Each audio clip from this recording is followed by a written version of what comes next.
Kita mengenai informasi pertama, Saudara. Personel Perlindungan Perempuan dan Anak atau PPA Satreskrim Polresta Banda Aceh menangkap seorang pria asal Kabupaten Aceh Besar berinisial AK 37 tahun atas laporan pencabulan terhadap anak kandungnya sendiri yang berusia 14 tahun.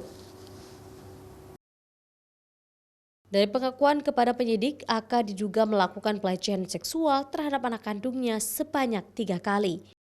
AK pada awalnya mengalami permasalahan dengan ibu korban yang sudah lama berselisih paham masalah keluarga.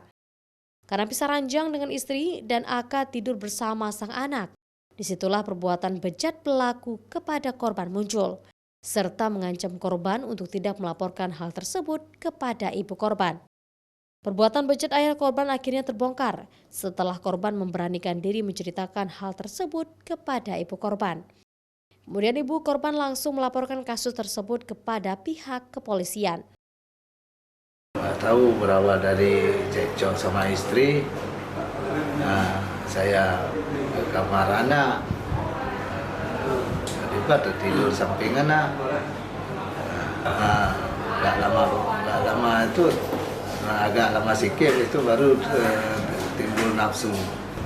Udah hilaf saya kadang mungkin karena nggak tahu lagi lah malam itu gimana itu, karena istri pun yang hak saya pun sering ditahan-tahan sama dia. Dan pemeriksaan saksi-saksi dan juga melakukan visum terhadap si korban.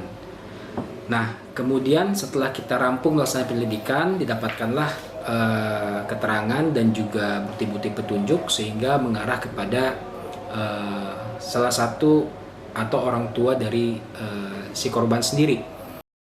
Kini AK mendekam di sel Polresta Banda Aceh untuk mempertanggungjawabkan perbuatannya. Sementara korban diberikan konseling rutin dengan pihak terkait guna menghilangkan trauma yang menimpanya selama ini.